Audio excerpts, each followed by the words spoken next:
आनंद आनंद परमानंद सतगुरु मंगराम जी साहेब सत्संग आश्रम डेरा सतगुरु पीतान जी साहेब धाम निगाना जिला भिवानी हरियाणा के सौजन्य से संतों के साथ दादू दयाल जी ने कहा है, दादू बाहर का सब देखिए भीतर लख्या न जाई, बारी दिखावा लोक का भीतर राम दिखाई।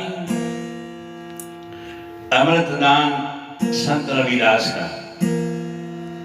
राजा पिपाई धनी राजपूत था और कुछ वर्षों से राजगद्दी पर बैठा था।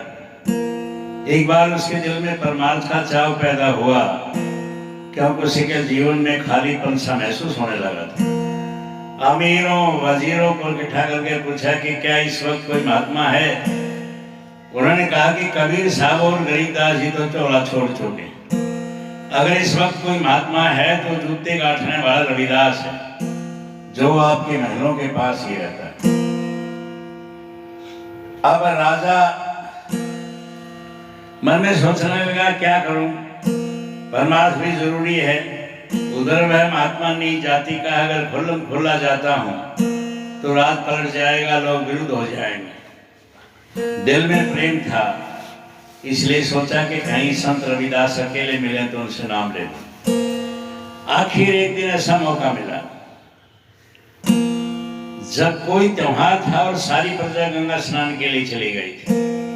इधर राजा अकेला था, उधर संत रविदास का मुहल्ला सोना था, कोई घर पर नहीं था। राजा छोड़कर संत रविदास के घर गया और अर्ज की, गुरु महाराज नाम दे दो।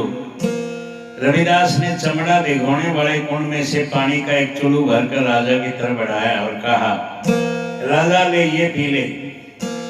राजा ने हाथ करके ले तो लिया, लेकिन नीच मोची का चमड़े वाला पानी अक्षत्रिय राजपूत और फिर राजा कैसे पीता। खुले आसानियों का कुर्ता पहना हुआ था। इधर उधर देखा और पानी बाहों में बीच में गिरा दिया। मन में सोचा कि इसने तो आज मुझे चमार ही बना लिया था। बड़ी मुश्किल से बचा। रविदास जी ने देखा, लेकिन जबान से कुछ नहीं कहा। राजा चुपचाप से छुपाकर झोंपड़ी से बाहर गया। इधर उधर देखा कि कोई देख तो नहीं रहा है, ऐसा न हो कि कोई देख ले और सबको पता चल जाए कि राजा नीच मोची के घर जाता है। पर सब लोग अभी त्योहार में ही व्यस्त थे। सब गलियां खाली थी।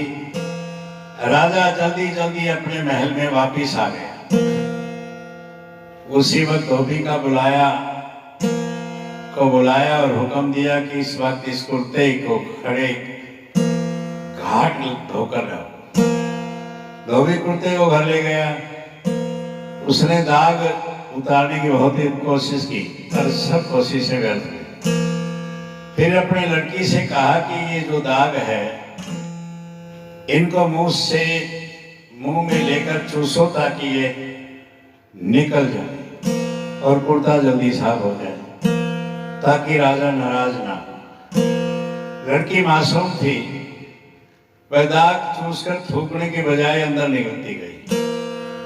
नतीजा ये हुआ कि लड़की का अंदर पर्दा खुल गया। अब ज्ञान ध्यान की बातें करने लगी।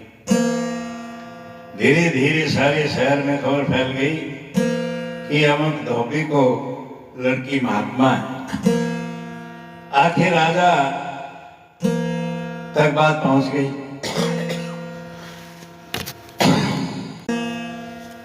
दिल में लगन तो लगी ही हुई थी। सो एक रात में धीरे धीरे धोबी के घर जा पहुंचा। देख बेटी, मैं तो पास भिखारी बनकर आया, तेरे पास भिखारी बनकर आया हूं, मांगता बनकर आया हूं, राजा बनकर नहीं आया। लड़की ने कहा, मैं आपको राजा समझ ही नहीं हूं। उठी, बल्कि मुझे जो कुछ मिला है आपकी बदौलत मिला है। राजा ने हैरान कर पूछा कि मेरी बदौलत? लड़के ने कहा जी हाँ।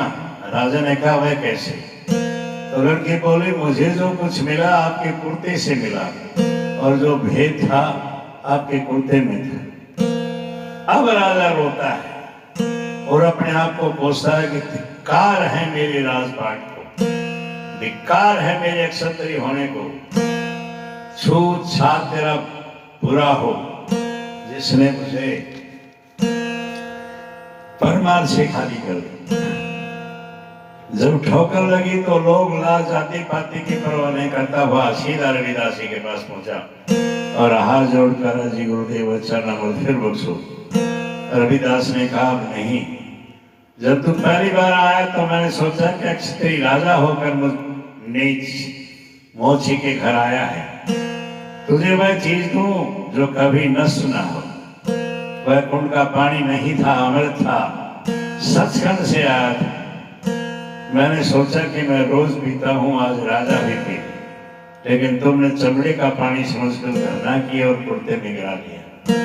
रविदास जी ने उसे सांत्वना देते हुए कहा चिंता न करो, मैं तुझे अब नाम स्मरण दूंगा, प्रेम और विश्वास से अभ्यास करना, वह अनमोल खजाना तुम्हें अंदर से ही मिल जाए। राजा को समझ आ गई और विश्वास हो गया कि परमार्थ का शौक था, नाम लेकर कमाई के और महात्मा बन गया। राजा पीपा के शब्द गुरु ग्रंथ साहिब में दर्ज हैं।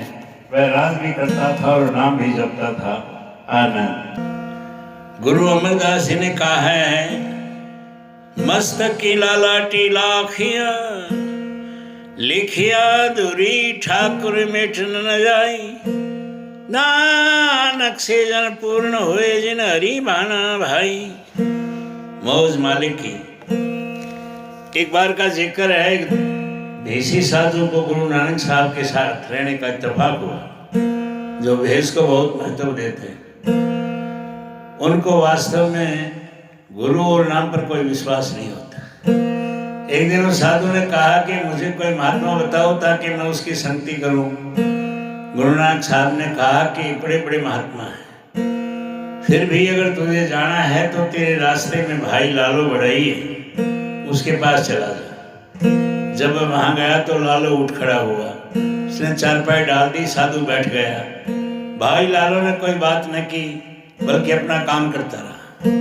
जब थोड़ी देर बैठकर साधु निराश होकर जाने लगा तो भाई लालो ने कहा 2 घंटे सब्र करो, मुझे एक बहुत जरूरी काम है, वह कर लो, फिर आपकी सेवा में बैठूंगा। साधु ने मन में सोचा कि ये तो निपट संसारी है, इसे दुनिया के काम ही नहीं छूटते, तो ये कैसा महात्मा है। इधर भाई लालो ने 2 बांस लिए, उनको जोड़कर मुर्दा रखने की सीढ़ी बनाई और अंतिम संस्कार का दूसरा सामान इकट्ठा किया। साधु ने देखा और पूछा ये क्या कर रहे हो? लालो ने जवाब दिया मेरा बेटा मुकलावा लेने गया था, रास्ते में उसके ऊपर से गाड़ी का पहिया निकल गया है और वो मर गया, ये सीढ़ी उसके लिए बनाई। साधु के मन में भ्रम पैदा हुआ, बोला भाई लालो अगर तुझे मालूम था कि तुझे वहां जाकर पुत्र को साथ ले आना था। भाई लालो ने उत्तर दिया जो सतगुरु की मौज है वही होता है। इस पर साधु ने कहा जरूर तेरे बेटे के साथ तेरी दुश्मनी थी, तो बेटे को रखना ही नहीं चाहता था। यह कहकर नाराज होकर जाने लगा तो भाई लालो ने कहा तू मुझे क्या कहता है, आज से 8वें दिन तू इस पेड़ से फांसी पर लटकर मरेगा, अगर बचा सकता है तो बचा ले जा। मैं तो यही समझता हूँ कि जो कुछ होना होता है होकर ही रहता है। अब साधु को चिंता हो गई कि मेरे साथ ऐसा भी ना हो। सोचा कि इस पेड़ से बहुत दूर चला जाऊं तो इससे फांसी लगने का सवाल ही नहीं रहेगा। ये सोचकर वह 4 दिन तक जितना दौड़ सका दौड़ता रहा, भूखा प्यासा था। आखिर व्याकुल होकर गिर पड़ा और सो गया। जब उठा तो दिशा को ख्याल न रहा और वापिस उसी दौड़ की ओर दौड़ने लगा जिस ओर से आया था। फिर 4 दिन तक लगातार भागता और आखिरी उसी जगह पर पहुंच गया जहां से 8 दिन पहले भागना शुरू किया था। जब 8 दिन हो गए तो दिल में सोचता है कि मुझे कौन फांसी पर लटका सकता, मैं तो उस पेड़ से कोसों दूर। भाई लालो झूठा है, मेरा आज का दिन ही बाकी है, ये सोचकर उसी पेड़ के नीचे सो गए। उधर वहां से कुछ दूर एक शहर में कुछ चोरों ने चोरी की, माल लूटकर वहां से निकले। जितना जेवर और सामान था उन्होंने आपस में बांट लिया, पर एक आहार बाकी रह गया। ख्याल किया कि इसको तोड़कर बांट लें, फिर कहा कि बहुत खूबसूरत है, क्यों नहीं साधु के गले में डाल देंगे। सोचकर आहार उस सोए हुए साधु के गले में डालकर वे चले गए। जब दिन निकला तो सिपाहियों ने, जो कि चोर की तलाश में निकले हुए थे, वो साधु को पकड़ लिया और हाकिम के पास ले गए। उस जमाने में सजा सख्त होती थी।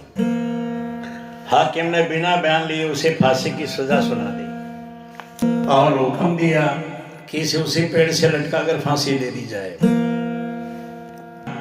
क्योंकि नियम ये था कि जिसके पास चोरी का माल मिल जाए उसको बिना बयान लिए मुजरिम मान लिया जाए। फिर जिसको फांसी देनी होती थी उससे पूछ लेते थे कि तुझे किसी से मिलना हो तो बता, ताकि मिला दें।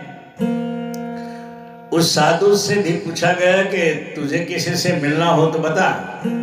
साधु ने कहा एक भाई लालो बढ़ई है, उससे मिलना है। भाई लालो को बुलाया गया। जब आया तो साधु बोला, आप ठीक कहते थे, मेरी गलती थी कि मैं नहीं माना। अब सामने वही पेड़ है, वही मैं हूं और फांसी का हुक्म हो चुका है। कृपा करके जिस तरह हो सके मुझे बचा लो, मैं सारी उम्र आपका उपकार नहीं भूलूंगा। भाई लाल ने कहा कि मैं अपना सतगुरु नानक साहब से विनती करता हूँ, आशा है कि मेरी विनती मानकर तुझे बचा लेंगे, तू आधा घंटा सब्र कर। इतने में खबर आए कि चोर पकड़े गए। चोरों ने कहा कि अब हम मान लें कि हमने चोरी की है, कहीं ऐसा ना हो कि बेगुनाह साधु मारा जाए। जब चोरों ने चोरी का सारा माल दे दिया तो हाकिम ने उसे साधु को छोड़ दिया। साधु सीधा भाई लालो के घर पहुंचा और फिर गुरु नानक साहब के पास पहुंचकर नामदान लिया और उनका सच्चा सेवक हो गया। आनंद।